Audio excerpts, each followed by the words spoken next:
জানা গেছে গত 14 অক্টোবর ঢাকার সাভারের খ্রিস্টান অধ্যুষিত এলাকা কমলাপুরের গোয়ালিয়াপাড়ার কাছে টিউশনি করিয়ে বাড়ি ফেরার পথে সোহেল রোজারিও, বিপ্লব রোজারিও ও মিঠু বিশ্বাস মিলে অপহরণ করে এই নারী শিক্ষার্থীকে।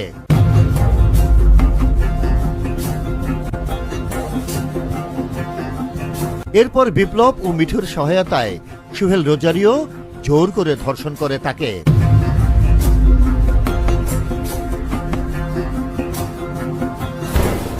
15 তারিখ রাতে আমরা সাভার থানায় একটা এজাহার পাই যে একজন বিশ্ববিদ্যালয়ের ছাত্রীকে ধর্ষণ করা হয়েছে। এই ধরনের একটা এজাহার ছাত্রী নিজে এসে আমাদের কাছে এজাহার দায়ের করে। এই ঘটনায় 15 অক্টোবর ভুক্তভোগী সাভার মডেল থানায় একটি মামলা দায়ের করেন।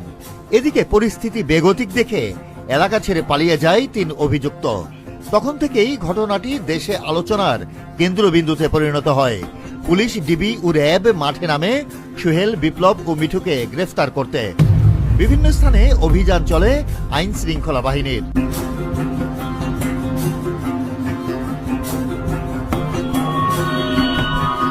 রাজধানীর তেজকুনিপাড়া থেকে শনিবার রাতে এই মামলার আসামি মিঠু বিশ্বাসকে গ্রেফতার করে সাভার মডেল থানা পুলিশ। তাকে রিমান্ড চেয়ে আদালতে প্রেরণ করা হয়।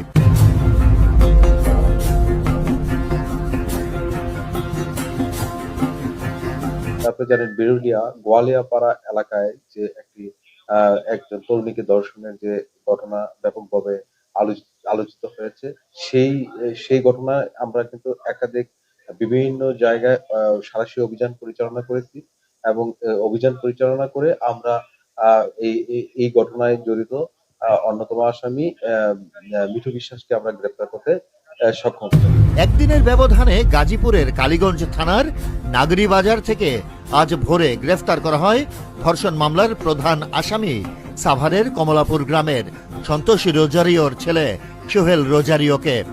অত্যন্ত গুরুত্ব সহকারেই আমরা এটা তদন্ত কার্যক্রম শুরু করি এবং আসামি যারা অভিযুক্ত রয়েছে অভিযুক্তের গ্রেফতারে অভিযান পরিচালনা শুরু করি।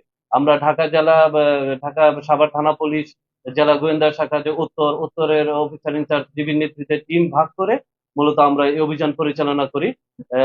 পরবর্তীতে আমরা জানতে পারি যে 14 তারিখ সন্ধ্যায় সোহেল রোজারিও, বিপ্লব রোজারিও এবং মিঠু বিশ্বাস, এই 3 জন প্রায় সমবয়সী। এদের বয়স 35 থেকে 37 বছরের মধ্যেই এদের 3 জনের বয়সী।